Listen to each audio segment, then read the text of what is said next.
Las comunicaciones tienen fundamental importancia en el desarrollo de la batalla.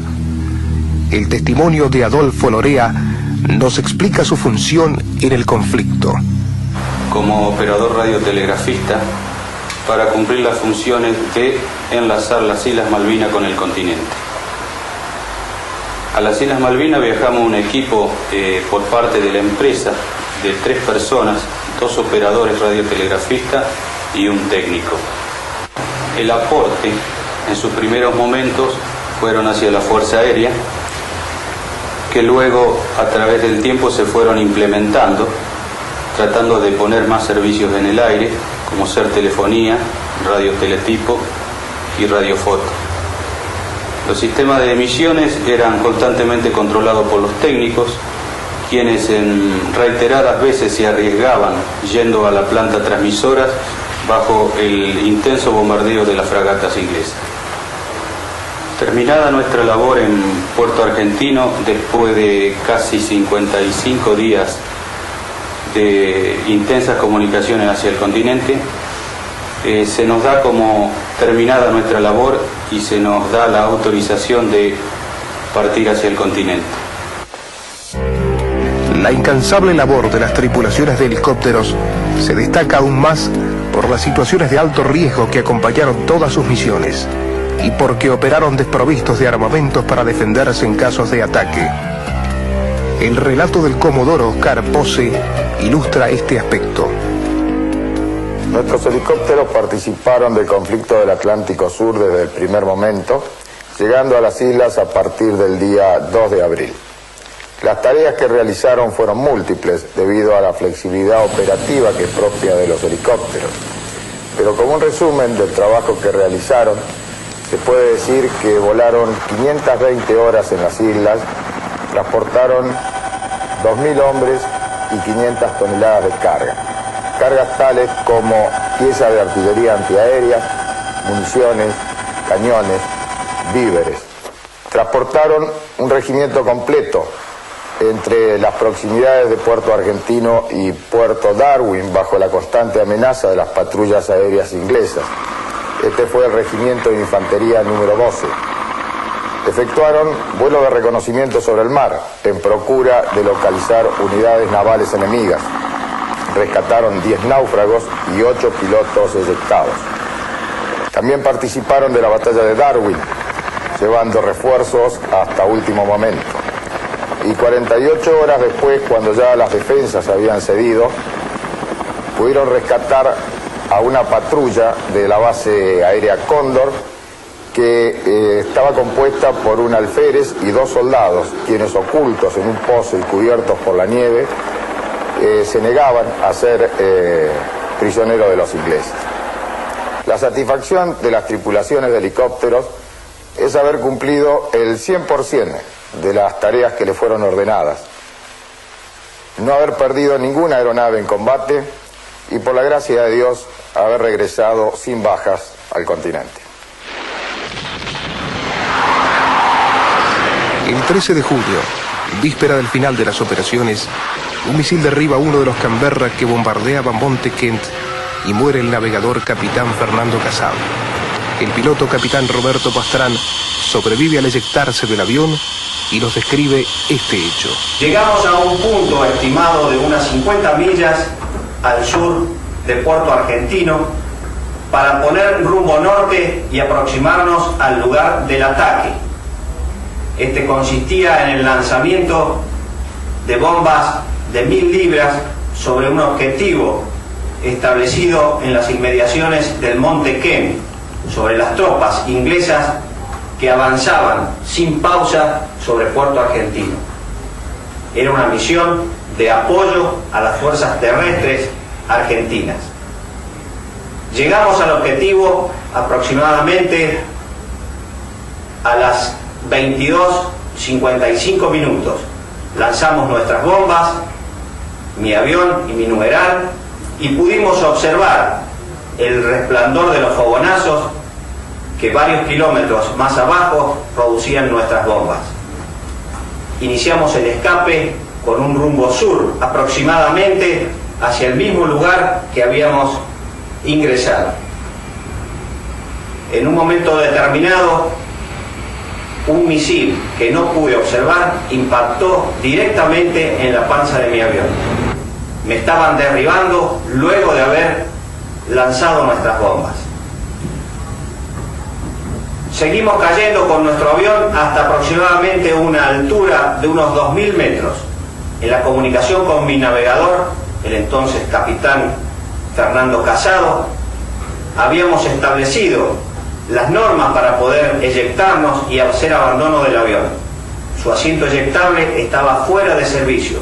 Me manifiesta que no podía eyectarse.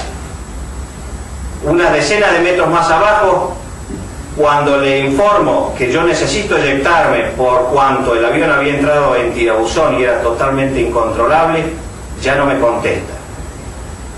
Hice abandono del avión cayendo a las 11 de la noche en pleno océano Atlántico y fui recuperado o capturado por un helicóptero inglés que en horas de la noche del día siguiente, cuando ya había finalizado el combate, pasó cerca de donde yo me encontraba. A partir de ese momento y durante 30 días permanecí prisionero en las Malvinas. Cuando regresé a Puerto Madryn había concluido definitivamente la última misión de la Fuerza Aérea.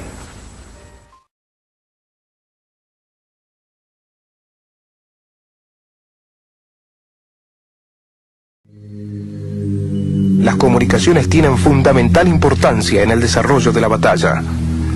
El testimonio de Adolfo Lorea nos explica su función en el conflicto. Como operador radiotelegrafista, para cumplir las funciones de enlazar las Islas Malvinas con el continente. A las Islas Malvinas viajamos un equipo por parte de la empresa de 3 personas, 2 operadores radiotelegrafistas y un técnico. El aporte en sus primeros momentos fueron hacia la Fuerza Aérea, que luego a través del tiempo se fueron implementando, tratando de poner más servicios en el aire, como ser telefonía, radioteletipo y radiofoto. Los sistemas de emisiones eran constantemente controlados por los técnicos, quienes en reiteradas veces se arriesgaban yendo a la planta transmisora bajo el intenso bombardeo de las fragatas inglesas. Terminada nuestra labor en Puerto Argentino, después de casi 55 días de intensas comunicaciones hacia el continente, se nos da como terminada nuestra labor y se nos da la autorización de partir hacia el continente. La incansable labor de las tripulaciones de helicópteros se destaca aún más por las situaciones de alto riesgo que acompañaron todas sus misiones y porque operaron desprovistos de armamentos para defenderse en casos de ataque. El relato del comodoro Oscar Pose ilustra este aspecto. Nuestros helicópteros participaron del conflicto del Atlántico Sur desde el primer momento, llegando a las islas a partir del día 2 de abril. Las tareas que realizaron fueron múltiples debido a la flexibilidad operativa que es propia de los helicópteros. Pero como un resumen del trabajo que realizaron, se puede decir que volaron 520 horas en las islas, transportaron 2.000 hombres y 500 toneladas de carga. Cargas tales como piezas de artillería antiaérea, municiones, cañones, víveres. Transportaron un regimiento completo entre las proximidades de Puerto Argentino y Puerto Darwin bajo la constante amenaza de las patrullas aéreas inglesas. Este fue el regimiento de infantería número 12. Efectuaron vuelos de reconocimiento sobre el mar en procura de localizar unidades navales enemigas. Rescataron 10 náufragos y 8 pilotos eyectados. También participaron de la batalla de Darwin, llevando refuerzos hasta último momento. Y 48 horas después, cuando ya las defensas habían cedido, pudieron rescatar a una patrulla de la base aérea Cóndor que estaba compuesta por un alférez y 2 soldados, quienes ocultos en un pozo y cubiertos por la nieve, se negaban a ser prisioneros de los ingleses. La satisfacción de las tripulaciones de helicópteros es haber cumplido el 100% de las tareas que le fueron ordenadas, no haber perdido ninguna aeronave en combate y, por la gracia de Dios, haber regresado sin bajas al continente. El 13 de julio, víspera del final de las operaciones, un misil derriba uno de los Canberra que bombardeaban Monte Kent y muere el navegador capitán Fernando Casado. El piloto capitán Roberto Pastrán sobrevive al eyectarse del avión y nos describe este hecho. Llegamos a un punto estimado de unas 50 millas al sur de Puerto Argentino para poner rumbo norte y aproximarnos al lugar del ataque. Este consistía en el lanzamiento de bombas de 1000 libras sobre un objetivo establecido en las inmediaciones del Monte Kent, sobre las tropas inglesas que avanzaban sin pausa sobre Puerto Argentino. Era una misión de apoyo a las fuerzas terrestres argentinas. Llegamos al objetivo aproximadamente a las 22:55 minutos. Lanzamos nuestras bombas, mi avión y mi numeral, y pudimos observar el resplandor de los fogonazos que varios kilómetros más abajo producían nuestras bombas. Iniciamos el escape con un rumbo sur, aproximadamente hacia el mismo lugar que habíamos ingresado. En un momento determinado, un misil que no pude observar impactó directamente en la panza de mi avión. Me estaban derribando luego de haber lanzado nuestras bombas. Seguimos cayendo con nuestro avión hasta aproximadamente una altura de unos 2000 metros. En la comunicación con mi navegador, el entonces capitán Fernando Casado, habíamos establecido las normas para poder eyectarnos y hacer abandono del avión. Su asiento eyectable estaba fuera de servicio.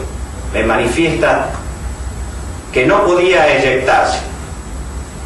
Unas decenas de metros más abajo, cuando le informo que yo necesito eyectarme por cuanto el avión había... A las Islas Malvinas viajamos un equipo por parte de la empresa de 3 personas, 2 operadores radiotelegrafistas y un técnico. El aporte en sus primeros momentos fueron hacia la Fuerza Aérea, que luego a través del tiempo se fueron implementando, tratando de poner más servicios en el aire, como ser 55 días de intensas comunicaciones hacia el continente. Se nos da como terminada nuestra labor y se nos da la autorización de partir hacia el continente. La incansable labor de las tripulaciones de helicópteros se destaca aún más por las situaciones de alto riesgo que acompañaron todas sus misiones. Las comunicaciones tienen fundamental importancia en el desarrollo de la batalla. El testimonio de Adolfo Lorea nos explica su función en el conflicto. Como operador radiotelegrafista, para cumplir las funciones de enlazar las Islas Malvinas con el continente. Y porque operaron desprovistos de armamentos para defenderse en casos de ataque.